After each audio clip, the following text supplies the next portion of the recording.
पाकिस्तान ने आज यौम तशक्कुर मनाने का ऐलान किया है कि शुक्र अदा किया जाए अल्लाह ताला का, और जुमे का दिन है, यौम तशक्कुर मनाया जाए इसलिए कि पाकिस्तान को अल्लाह ताला ने फ़तह अता फरमाई है, कामयाबी अता फरमाई है। इंडिया के साथ जो लड़ाई हुई, ख़ुसूसन पाकिस्तान एयरफोर्स को अल्लाह ताला ने बड़ी इज्जत से नवाजा है, इंडिया के गुरूर को खाक में मिलाया। उनके 3 राफेल तैयारे मुबैना तौर पर, जो अब तक इतलात आ रही, कोई 2 कहता है, कोई 3 कहता है, लेकिन 5 तैयारे और बाद इतलात के मुताबिक 6 तैयारे इंडिया के जो है वो ज़मीन बोस हो गए हैं। तो ये बहुत ही निकम्मी कारकर्दगी थी इंडिया की, और अल्लाह रब्बुल इज़्ज़त ने पाकिस्तान का बड़ा साथ दिया। बेहतरीन प्रोफेशनल तरीके से पाकिस्तानी फोर्सेज ने अपने वसाइल को इस्तेमाल किया और अब यौम तशक्कुर हुकूमत मना रही है। देखिए, जो मनाने वाला दिन था वो 11 मई पहले रखा गया, और 10 मई को क्योंकि इंडिया को फेंटा लगा था और फौरी तौर पे इंडिया ने जंगबंदी की थी, और 11 मई को सेलिब्रेशन थी और पूरे पाकिस्तान ने उनको मनाना था। तो हुआ ये कि पाकिस्तान तहरीक इंसाफ ने तो सेलिब्रेशन की, तहरीक इंसाफ पूरे पाकिस्तान में निकली। पंजाब के अंदर ही लगभग जो दावा किया गया तहरीक इंसाफ की जानिब से, छोटे बड़े 500 से ज़्यादा प्रोग्राम किए गए, और इसी तरह जो खैबर पख्तूनख्वा है वहाँ पे हर जिले के अंदर प्रोग्राम किए गए, हर तहसील में प्रोग्राम किए गए, गाँव देहात की सतह पर भी, फिर कराची में, सिंध में प्रोग्राम हुए। तो तहरीक इंसाफ वाहिद जमात थी जिसने सेलिब्रेट किया। पूरे पाकिस्तान से विजुअल्स आए, अभी भी मेरे पास तकरीबन 100 के करीब वीडियोस मौजूद हैं जो पाकिस्तान भर से हमें मौसूल हुई थी और मेरे रिकॉर्ड में पड़ी हुई है, और वो सारी अलग अलग वीडियोस हैं। कहीं पे कम लोग हैं, कहीं पे ज़्यादा लोग हैं, लेकिन तहरीक इंसाफ के और पाकिस्तान के झंडे उठाकर यौम पाकिस्तान मना रहे थे और पाकिस्तान जिंदाबाद रैलियां निकाली गई थी। इनमें से चंद रैलियों पे पाकिस्तान तहरीक इंसाफ के लोगों पे मुकदमा दर्ज किए गए, उन्हें गिरफ्तार किया गया, लेकिन अगले ही दिन छोड़ दिया गया, और इस मरतबा जरा जल्दी छोड़ दिया गया पाकिस्तान तहरीक इंसाफ के लोगों को। तो हुआ यह है कि अजरबैजान में भी खुशियां मना ली गई, तुर्की में भी खुशियां मना ली गई, पाकिस्तान तहरीक इंसाफ ने भी पाकिस्तान में खुशियां मना ली। अल्लाह का शुक्र भी सबने अदा कर दिया, और हुकूमत ने दोबारा एक नई डेट दे दी कि 16 तारीख को हम दोबारा खुश होंगे। उसका रीज़न क्या? ज़रा रीज़न समझिए। एक तो यह है कि यौम तशक्कुर मनाना चाहिए, बुरी बात नहीं है, जुमे की नमाज के बाद दुआएं करनी चाहिए, लेकिन हुकूमत से एक्चुअली ये सेलिब्रेट ही नहीं हुआ मामला, क्योंकि हुकूमत और उनकी जमातें तो मौजूद ही नहीं है ग्राउंड पे। इनकी तो हालत बहुत पतली है, ना ये इस लड़ाई के बीच में इनकी क़यादत सामने आ सकी, ना इनका सोशल मीडिया सामने आ सका, ना इनकी जमातें कहीं पे दिखाई दी, और पाकिस्तान तहरीक इंसाफ ने मिला लूट लिया। पाकिस्तान के साथ मिलकर सोशल मीडिया के फ्रंट पे लड़ाई भी लड़ी, भारतीय प्रोपेगेंडा का मुंह तोड़ जवाब आलमी सतह पे पूरी दुनिया में अंग्रेजी में और उर्दू में दिया, हर जगह पे भारत को टैकल किया, और उसके बाद जब जीत मिली तो उसको सेलिब्रेट भी किया, अल्लाह का शुक्र भी अदा किया। तो PMLN कहीं दिखाई नहीं दी। तो हुकूमत ने फैसला किया कि जनाब दोबारा से करते हैं, नए सिरे से खराज तहसीन पेश किया जाएगा, फ़ौज पाकिस्तान को कुरान खानी होगी, मसाजिद में दुआएं की जाएंगी। यानी वफाकी दारुल हुकूमत में 31, और जो सूबाई दारुल हुकूमत है जैसे लाहौर है, कोयटा है, और इसी तरह पेशावर है, कराची है, यहाँ पे 21 तोपों की सलामी दी जाएगी। मज़ार कायद के ऊपर गार्ड की तब्दीली की तकरीब भी की जाएगी, और मुख्तलिफ यानी इस किस्म की एक्टिविटीज़ हैं जो सारा दिन की जाएंगी। तो ये अब खबर जियो पे छपी है, बाकी सारे मीडिया पे भी। तो हुकूमत क्योंकि कहीं दिखाई नहीं दी, वो लेट हो गए। हमेशा देर कर देता हूँ मैं, लड़ाई के बाद याद आने वाला मुक्का आप तो जानते हैं कहाँ मारना चाहिए, लिहाजा अब वो यौम तशक्कुर मना रहे हैं। अल्लाह ताला पाकिस्तान को मजीद कामयाबियाँ अता करे। नाज़रीन, अब पाकिस्तान पीपल्स पार्टी पीछे क्यों रह जाए, जब PMLN बार बार कह रही है कि नवाज शरीफ ने जंग को डिज़ाइन किया, बल्कि दुनिया भर के ममालिक को चाहिए कि वो नवाज शरीफ साहब से रब्ता करें और अपनी अपनी जंग डिज़ाइन कर लें, बल्कि जो आने वाली जंगें हैं उनको भी उनसे डिज़ाइन करवा लिया जाए, क्योंकि मियां नवाज शरीफ साहब के पास फिर बाद में वक्त नहीं होगा। लिहाजा वो बहुत अच्छी जंग डिज़ाइन करते हैं, तो उनसे जंग डिज़ाइन करवा लें। अब जब मियाँ साहब जंग डिज़ाइन कर रहे थे तो जरदारी फ्रंट पर लड़ रहे थे, ये पीपल्स पार्टी पीछे कैसे रह सकती है? शर्जील इनाम मेमन साहब ने कहा कि भारत के खिलाफ जंग में सुप्रीम कमांडर हैं, तो वैसे आईनी तौर पे सुप्रीम कमांडर, लेकिन दिखाई कहीं नहीं दिए। आसिफ अली जरदारी और भुट्टो खानदान की तीसरी नस्ल भी पेश थी, यानी इन्होंने जाके आगे फ्रंट के ऊपर लड़ाई लड़ी है, और ये इस लड़ाई के अंदर पेश थे, खास तौर पे सुप्रीम कमांडर आसिफ अली जरदारी। क्या आपको याद है कि आपने आखिरी मरतबा आसिफ अली जरदारी को कब देखा था? मैंने आखिरी मरतबा उनको एक तकरीब में देखा जहाँ वो बोलने की कोशिश कर रहे थे, लेकिन वो सही से बोल नहीं पा रहे थे। उम्र का तकाजा भी है, अल्लाह ताला उनको सेहत अता फरमाए। उसके बाद मैंने एक दफ़ा उनको अस्पताल के एक बेड के ऊपर लेटे हुए भी देखा था, फिर शायद उनका कोई विजुअल आया था, वो किसी से कोई मुलाकात कर रहे थे, बस। इसके अलावा तो मैंने आसिफ अली जरदारी साहब को काफ़ी अर्से से देखा ही नहीं। तो जब आपने उन्हें देखा ही नहीं तो उनकी एक्टिविटीज़ कहाँ से हो गई? ये कहाँ से लीड कर रहे थे जंग में सुप्रीम कमांडर आसिफ अली जरदारी और भुट्टो खानदान की तीसरी नस्ल, ये कहाँ से पेश थी? ये तो मुझे समझ नहीं आ रही। ऐसा लगता है कि जंग नवाज शरीफ साहब ने डिज़ाइन की है, जरदारियों ने फ्रंट फुट पे जाके लड़ी है, और कौम ने और इदारों ने बैठ के सिर्फ तमाशा देखा है और तालियां पीटी हैं कि जनाब क्या आपने जंग डिज़ाइन की है और क्या आपने जंग लड़ी है।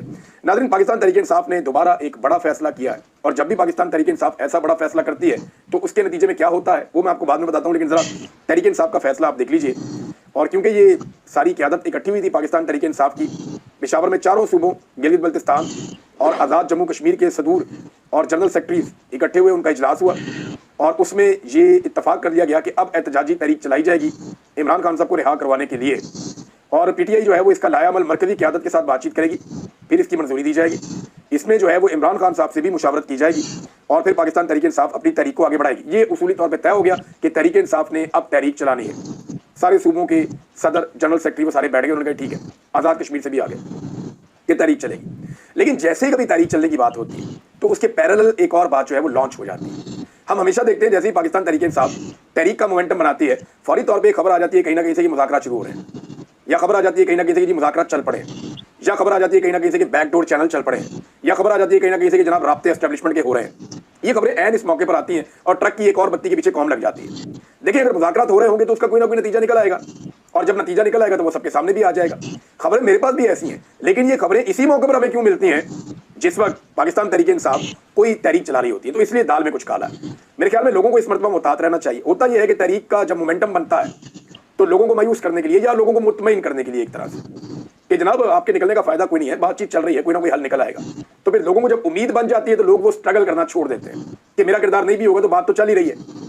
लेकिन यहाँ पाकिस्तानियों को फैसला करना पड़ेगा कि क्या पाकिस्तान में ऐसे ही लाकानूनियत का राज रहेगा, ऐसे ही जुल्म बर्बरियत और फस्तायत रहेगी, ऐसे ही आवाज़ों को कुचला जाएगा। ना आज़ादी इज़हार राय है, ना मैंडेट का एहतराम है, ना इंसानी हुकूक है, ना रूल ऑफ लॉ है। इन चीज़ों के बगैर तो मुल्क नहीं चल सकता। तो यहाँ पे उसी तरह हुआ जैसा कि कहा गया कि पहले भी जब भी पाकिस्तान तहरीक-ए-इंसाफ कहती है कि हम तहरीक चलाने जा रहे हैं, मोमेंटम बनता है, वैसे ही मुज़ाकरात की कहानी बीच में करवा दी जाती है। खबरें भी इस तरह की छापी जा रही हैं। अंसार अब्बासी साहब की खबर भी मैंने आपको पिछले वीडियो में बताया था।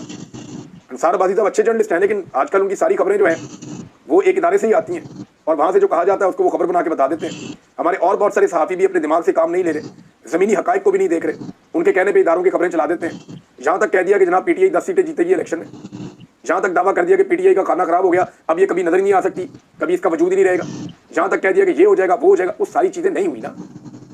ये भी कहा गया कि जनरल फैज़ अमीद ने गवाही दे दी है, कहाँ गवाही दी है? ये भी कह दिया गया था कि बुशरा बीबी जो है वो इमरान खान के खिलाफ वादा और गवाह बन रही हैं, कहाँ बन गई हैं? ये भी कहा गया था कि शाह महमूद कुरैशी साहब ये कर देंगे, कहाँ किया उन्होंने? बेशुमार ऐसी स्टोरियाँ और कहानियाँ हमने देखी है जो कहानियाँ ही रह गई। ये भी कहा गया कि मलिक रियाद ने गवाही देने का वादा कर दिया और वो आकर इमरान खान के खिलाफ गवाही देने वाले हैं, कहाँ उन्होंने गवाही दी है? ऐसा कुछ भी नहीं हुआ और ना ही ऐसा कुछ होता हुआ दिखाई दे रहा है। तो इमरान खान साहब खुद ही बताएंगे जो बातचीत हो रही है नहीं हो रही, लेकिन इमरान खान साहब से अब तहरीक के हवाले से मशवरा किया जाएगा। अब इस मौके पे इमरान खान साहब ने कहा कि मेरी जो तवज्जो है वो तहरीक पे और तंजीम साजी पे। इसका मतलब है उनका फोकस वहीं पे है कि सड़कों के ऊपर जो है वो दबाव बढ़ाया जाए, अवाम का प्रेशर इंक्रीज किया जाए, ताकि जब मुज़ाकरात शुरू हो तो उसके अंदर अपनी बात मनवाई जा सके। सियासतदान ने मुज़ाकरात ही करने होते हैं, लेकिन अवामी दबाव अगर उसके साथ मौजूद हो तो उसे मुज़ाकरात में कामयाब होने की उम्मीद ज़्यादा होती है। यानी अगर आपके पास अवामी दबाव है तो आप ज़्यादा उम्मीद आपको कामयाब होने की होगी, लेकिन अगर आपके पास अवामी दबाव नहीं है तो उतनी उम्मीद नहीं होगी। यानी पाकिस्तान तहरीक-ए-इंसाफ में बड़े लंबे अरसे के बाद मैं ये देख रहा हूँ कि जब इमरान खान साहब का केस अब लगता है अदालतों में, तो लीडर्स अब अदालतों में पहुँचते हैं, वर्कर भी अब अदालतों में पहुँचते हैं। खासतौर पर लाहौर हाई कोर्ट में आलिया हमजा साहिबा ने अब डर लोगों का निकाला है और एक जो बुत बना हुआ था, एक जमूत तारी था, वो तोड़ा है।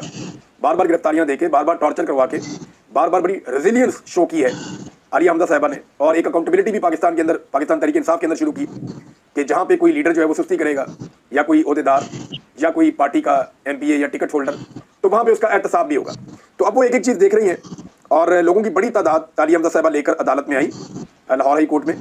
इससे पहले हमने बड़े लंबे अरसे के बाद ये चीज़ देखी थी और अब काफ़ी अरसे के बाद हम देख रहे हैं कि इमरान खान साहब के केस जब चल रहे हैं उस वक्त खुद फ्रंट से लीड करते हुए आलिया हमजा साहिबा लोगों को निकाल कर अदालत में लेकर आई।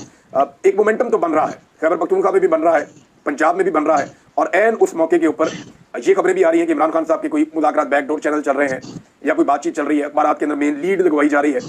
तो मुझे नहीं लगता कि ये पिछली मरतबा से मुख्तलिफ है, लेकिन हो सकता है इस मरतबा नतीजा मुख्तलिफ हो, क्योंकि हम कुछ कह नहीं सकते इस मामले में, क्योंकि अभी हाल ही में पाकिस्तान ने एक लड़ाई लड़ी है और उस लड़ाई में पाकिस्तान तहरीक-ए-इंसाफ के खिलाफ जो एक बयानिया बनाया गया था कि ये मुल्क दुश्मन है, ये इंडिया के साथी हैं, ये दुश्मनों के साथ मिले हुए हैं, ये गद्दार वतन है, ये जो सारा एक बयानिया बनाया हुआ था ये तो बढ़ गया, क्योंकि बाकी कोई जमात खड़ी नहीं हुई पाकिस्तान के साथ जिस शिद्दत से पाकिस्तान तहरीक-ए-इंसाफ खड़ी हुई। बाकी किसी जमात ने ऐसा परफॉर्म नहीं किया जैसे प्रोपेगेंडे का तोड़ और जवाब पाकिस्तान तहरीक-ए-इंसाफ के लोगों ने दिया।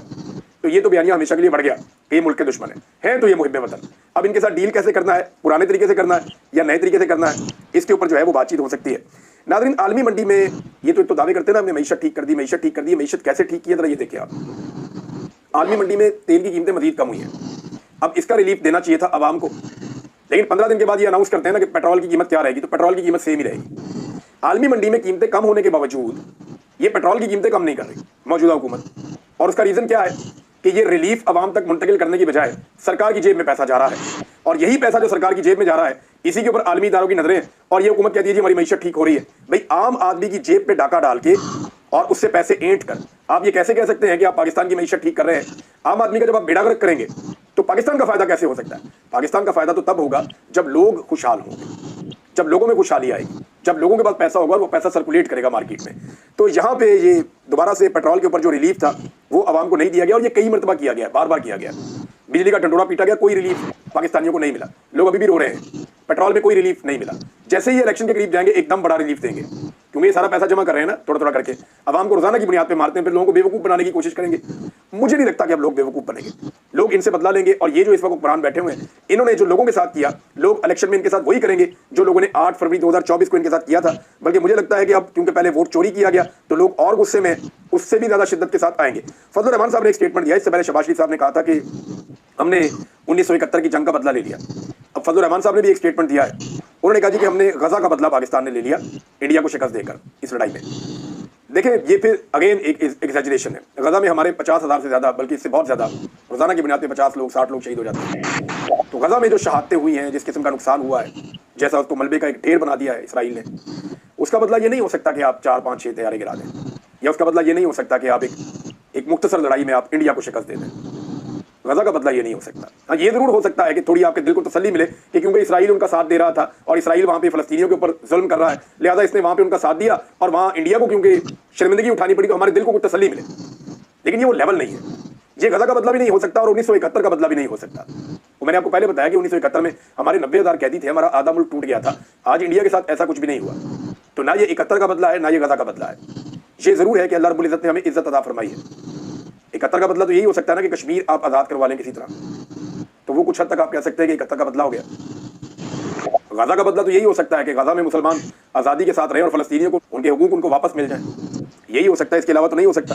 मोहम्मद बिन सलमान को अल्लाह ताला ने काफ़ी अभी मुकाम दिया है पूरे रीजन में, और वो बड़ी शख्सियत बनते चले जा रहे हैं। डोनाल्ड ट्रंप से भी उनके बड़े अच्छे ताल्लुकात हैं, आलमी सतह पे वो अपने आप को मनवा रहे हैं। अभी यूक्रेन और अमेरिका के बीच में भी जो सालसी है उसका किरदार उन्होंने अदा किया, पाकिस्तान और इंडिया के बीच में भी, और दीगर जगहों पे भी ईरान के साथ भी वो अपने मामलात कर रहे हैं। तो मोहम्मद बिन सलमान को जितना पजीराई मिल रही है उस हिसाब से उनकी जिम्मेदारी भी बढ़ रही है। और लोग देखते हैं सऊदी अरब की तरफ इसलिए कि सऊदी अरब का ये बड़ा पुराना एक स्टांस रहा है, और इस खित्ते के अंदर गल्फ में सऊदी अरब एक बड़ी ताकत है, एक बड़ा मुल्क है। तो फलस्तीनियों के हुकूक के लिए सबसे पहले उन्हें आवाज़ उठानी चाहिए और कोई हल इसका अब निकाल लेना चाहिए। अगर उनके ट्रंप के साथ अच्छे ताल्लुकात हैं और वो इसको इस्तेमाल करते हुए मसला फ़लस्तीन का एक देर पा हल निकाल पाएँ और सारे मुसलमान ममालिक उनका साथ दें, तो मेरे ख्याल में इससे अच्छी बात कोई और हो नहीं सकती।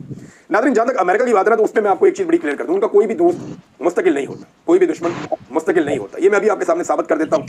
लेकिन पहले जो इंडिया ने कर दिया फ्रांस के साथ, इंडिया की हरकतों की वजह से इस वक्त सिचुएशन ये पैदा हो गई है कि तैयारे खरीद रहा था इंडोनेशिया फ्रांस से, और यही राफेल तैयारे वो ले रहा था। ये 8.1 अरब डॉलर की डील थी। अब ये इंडोनेशिया फ्रांस से 42 राफेल तैयारे ले रहा था, 8.1 डॉलर का मुआहदा था, और इस वक्त उनकी आवाम बहुत तनकीद कर रही है और मुआहदा खतरे में पड़ गया कि ये राफेल तैयारे लेने या नहीं लेने। ये तो चाइनीज़ तैयारों ने गिरा दिए हैं और इतने पैसों में आपको चाइना के बड़े शानदार तैयारे मिल जाएंगे। तो बहुत मुमकिन है कि ये आइडिया शिफ्ट होकर, या ये ऑर्डर जो है ये शिफ्ट होकर चाइना की तरफ चला जाए और चाइना का एक फ़ायदा हो जाए। और ये एक नहीं है, ये बहुत सारे फ़ायदे चाइना के हो सकते हैं। फ्यूचर में जो है वो आप देखेंगे कि यूरोप और दीगर जगहों से भी चाइना की जो दिफाई मसनूआत हैं उसकी तरफ मुल्क तवज्जो देना शुरू कर देंगे। स्पेशली सेंट्रल एशिया की मार्केट है, अफ्रीका की मार्केट है, बाकी दुनिया की मार्केट है। जब अच्छे तैयारे अच्छी चीज़ें चाइना बनाएगा तो वो तो बिकेंगी। तो राफेल के लिए बुरी खबर है, और ये शर्मिंदगी करवाई है आपके सामने ही है इंडियन पायलट्स ने या इंडियन एयरफोर्स ने, ये आपने देख लिया। नाज़रीन, पाकिस्तान ने एक बड़ा एतराज़ उठाया है इंडिया पे, और इंडिया ने वही एतराज़ उठाया पाकिस्तान पे। दोनों एक दूसरे के बारे में ये कह रहे हैं कि एटमी असासे इस मुल्क के महफूज नहीं है। इंडिया ये इल्ज़ाम पाकिस्तान पे लगाता है, पाकिस्तान ये इल्ज़ाम इंडिया पे लगाता है। लेकिन एक खबर जो बार बार छप चुकी है, और मैं इस पर माजी में वीलॉग कर चुका हूँ कि 2-3 मरतबा ऐसे वाक़यात हुए कि इंडिया में मुख्तलिफ लोग पकड़े गए और उनसे यूरेनियम बरामद हो गई। ये यूरेनियम से एटम बम बनता है, ये उसका बेसिक एलिमेंट है, और इसी को इस्तेमाल करके एटम बम बनाया जाता है। और वहाँ पे आरएसएस की एक आइडियोलॉजी है, नरेंद्र मोदी की अपनी एक आइडियोलॉजी है, बड़ी सख्त है। लेकिन जैसे उसने जंग छेड़ दी बगैर किसी सबूत के, तो ये बड़ी खतरनाक बात है। दुनिया को इसकी तरफ तवज्जो देनी चाहिए।